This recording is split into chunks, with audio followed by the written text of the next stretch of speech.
The Indiana Fever rising in year 2 of the Caitlin Clark experience.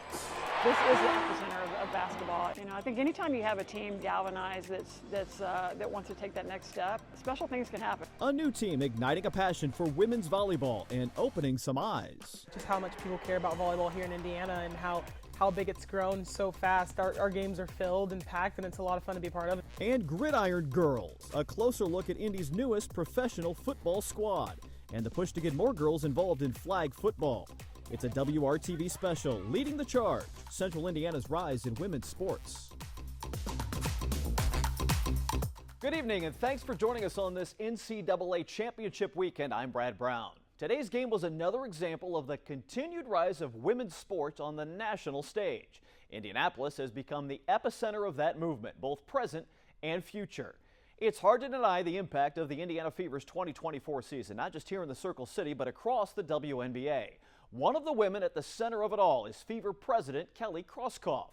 I had a chance to talk with her this week about what's now and what's next. When we were here a year ago, this franchise was on the precipice of something very big. Did the year exceed your expectations even in what it turned into for the Fever 24 to 25? I would say 2024 was a pivotal year in the franchise history. You know, after operating and being in this market for 25 years, you know, it's certainly a moment in time. I think every franchise has those moments. And when we saw what happened at the college level, the growth that's happening at the college women's level, you know, for Indiana and for us, getting that #1 pick again, 2 years in a row means you had a couple of bad years, but now you're in the part where you can really enjoy it. And you know what Caitlin Clark has brought to this game to Indiana with all the fans that she had in Iowa. There's just been a big lift, and we know that this is going to get even stronger. Do you feel there's any pressure then for 2025 to run with this and prove that it wasn't a flash in the pan, that this is the future of not just here in Indy, but really of the league as a whole? I feel pretty good about you know, what we have on the basketball court. I think what you know is that there's real traction. You know, there's real interest, and when you have a demand for your ticket, you have a demand for partners that want to be involved with your team. I mean, that tells you a lot of things. But you know, look, we've had moments in time. We've had those little you know, incremental growth periods, but this one is different, and I think mainly because nationally we have like a third of our building coming from all over the country. So it's not just happening here, but we know that this is a center, an epicenter kind of where women's basketball has taken the forefront. The thing that strikes me so much about this past season, the youth of your audience, the kids that are here, the girls that are here. Yes. And this is not just that, but a very diverse audience that has come of this. But you talk about growing the game, you can feel it now from kind of the bottom up is the result of all this. Yes, I mean, look, families have been a big part of the WNBA fan base. I remember seeing little boys walking across with Catchings jerseys on, but now we have just an even wider audience, and even you know, the fan base of families, you know, men that have typically what we call been the gatekeepers of sports, who have really decided what you're going to watch on television, you know, what tickets you're going to buy, are the biggest growing fan segment of the WNBA. So you have male sports fans, you have female sports fans, you have families. Just like any typical league, you know, you want to have that kind of sustainability. Women in positions at the top of this franchise, with you and Amber, your head coach, being female, so many women in this organization, really up and down the list of your roster from the front office. What's the different dynamic that it brings when you all are setting an example, too, for the league, that we're seeing more and more women being put in these positions? Well, we are all former athletes, you know, so I played college basketball, Amber did. Of course, Steph was an player here, and everybody knows her story. But we have this generation of women who are all former athletes. Just like on the guys' side, you see guys coming back into leadership roles in their leagues. That's where we are.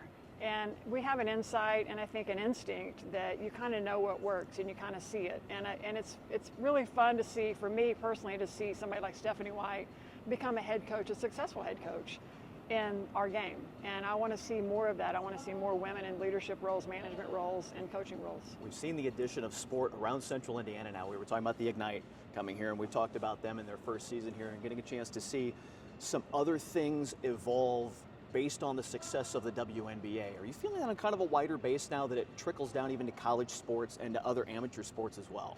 I do. There's a lot of crossover. You know, the fan base, what we had hoped in the WNBA was that the college fans that followed those players into our league were going to stick with them. And we're seeing that in greater numbers than we've ever seen it. And so it's kind of a cyclical part, because now young girls are, you know, Caitlin was one of them, and so was, you know, other players on our team watched our team when we were winning a championship in 2012, and they were 10 years old. So there's truly this sort of pay it forward, you know, opportunity where you've got, you know, the next generation is coming up behind you that are experiencing the game, that potentially have the opportunity to work in the game. What's the pride that all of you at PSE take then when the opportunity, WNBA All-Star Game coming to town, you'll have a women's Final Four coming here in a couple of years, the NCAA Women's Championships that come to this city, not just only to showcase Indianapolis, but to showcase all the hard work that you all have done here? Yeah, I mean, the thing I know about Indianapolis is that the people here care, whether it's men's sports, women's sports, and they want to put, you know, this city out front in the best light possible. So we're just proud to be really the centerpiece of women's sports and the centerpiece of everything happening at the highest level. An all-star game, you know, love having the Indy Ignite here and the pro football team. I mean, it just shows that anything's possible to girls and women, that anything's possible, and you put, you know, invest in a little bit and stick with it, you never know what's going to happen. The Fever are set to be the most watched team in the WNBA in this upcoming season. 41 of the team's 44 games scheduled to be part of the league's national television package. We will have 5 of those right here on WRTV with ABC's coverage, and another 8 will be featured on ION. Several other teams are moving Fever visits to bigger arenas to fill ticket demand. Atlanta, Washington, Dallas, and Chicago will all host the Fever in those cities' NBA venues. That means double or triple the capacity in those buildings compared to their regular home courts. Gainbridge Fieldhouse has a waiting list for season tickets, and there's low inventory on many Indiana home games already. We're working hard to provide female racers with the same opportunities as their male counterparts.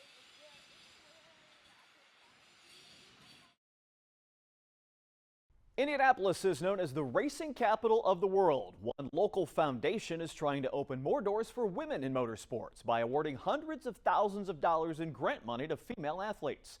WRTV's Naja Woods shows us the opportunities they're hoping to provide. The local nonprofit is working to improve equality in motorsports, and they're doing it by supporting female drivers. Racing has always been a part of Taylor Fern's life. I love it. It's my #1 passion in life. I've been racing 23 years now. It's a love that comes with challenges, especially for female athletes in motorsport. As you go up the racing ladder, so to speak, you know, it was almost like the funnel effect. You start to see less and less girls the higher the competition level went and the more prices went up. The Shift Up Now Foundation is trying to change who stays on the fast track. Burns is one of 15 competitive female racers on the foundation's roster who's been awarded a portion of more than $250,000 in grants. It allows me to kind of not worry about, you know, tire costs or, you know, making it to a handful of races. Motorsport is one of the few sports in the world where men and women can compete as equals. However, to compete as equals, we have to have equal opportunity. Pippa Mann is a trailblazer for women in motorsport. She's just one of 9 women to race in the Indy 500. She helped start the foundation in 2022 to pave the way for other female athletes. I realized this was a much bigger problem. Women in sports are majorly underfunded compared to men, and that applies in motorsport. The foundation is working to close the gap by helping women succeed on the track. For racers who are working hard, this money makes a difference. They're kind of greeting women with open arms, saying like, you have a place here. Naja Woods, WRTV.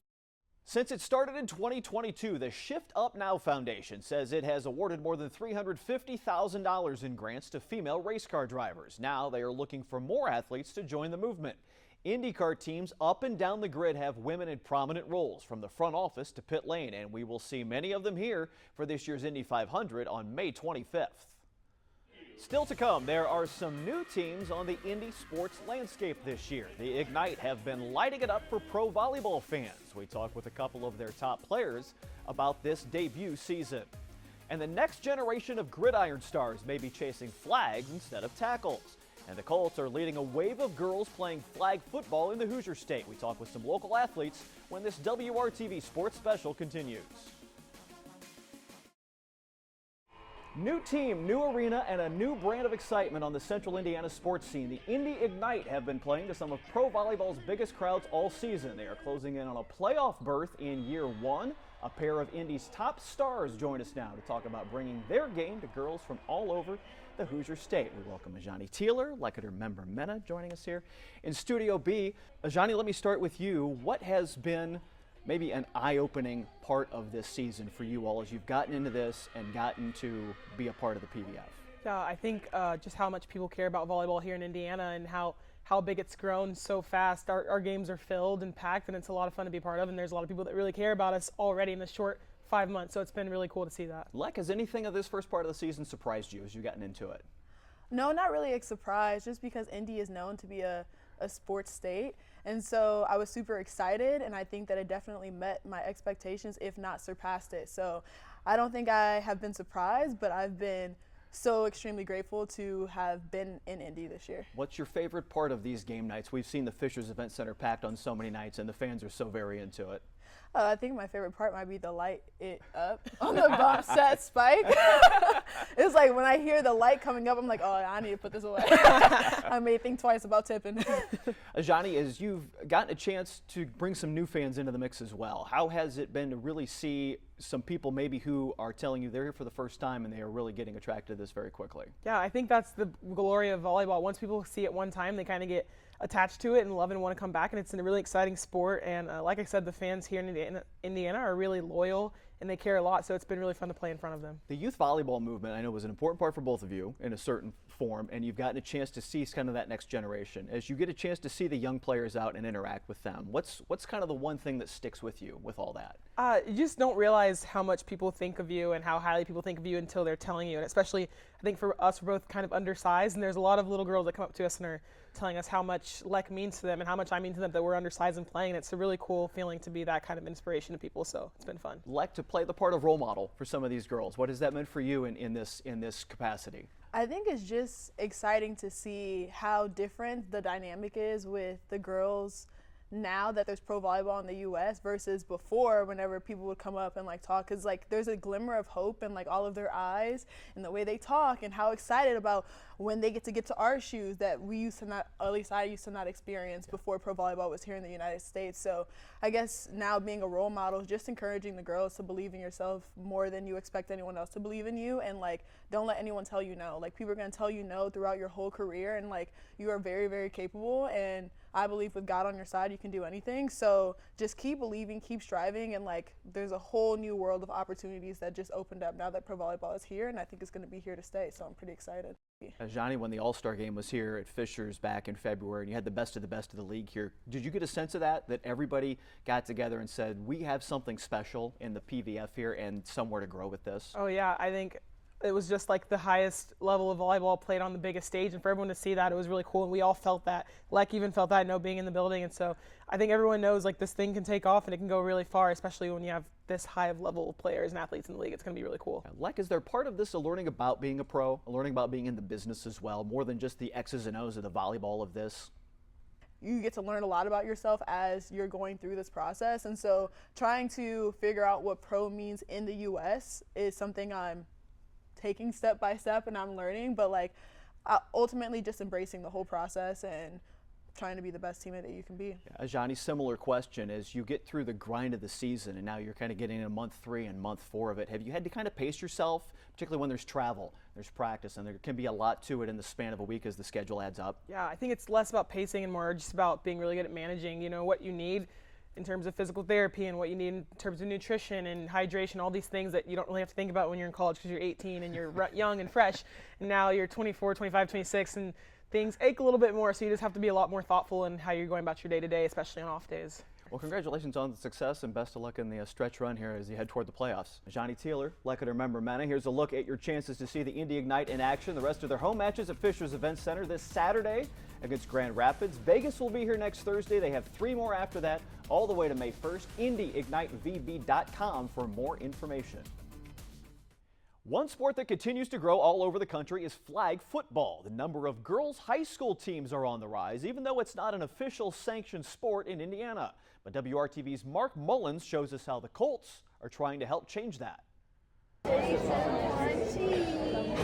A quick snapshot in front of a larger-than-life mural showing girls focused on the end zone.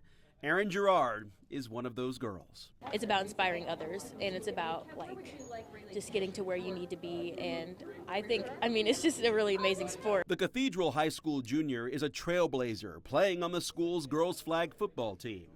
This exhibit Erin is featured in at Lucas Oil Stadium is a symbol for the future of girls sports in Indiana, highlighting the growing game of girls flag football across the state. I'm a mom of two girls as well, one who plays flag. Kaylin Irsay is the daughter of Colts owner Jim Irsay. Having grown up in this sport and growing up around this sport, I can tell you the opportunities didn't exist as much for women growing up. 1, 2, 3.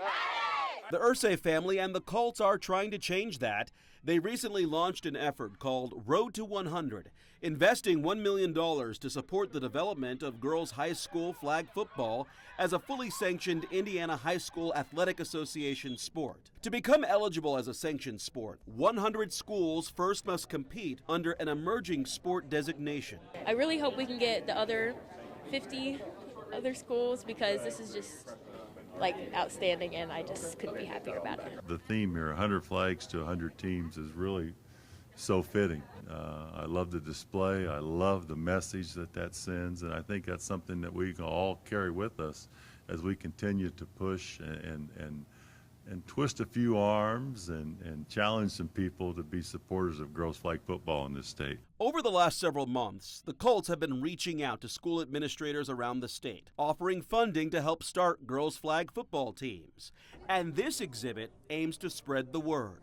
For the players already on high school flag football teams, the experience has been unparalleled. I watched football since I was little, so when I seen that girls flag football, I wanted to get involved because I'm very athletic.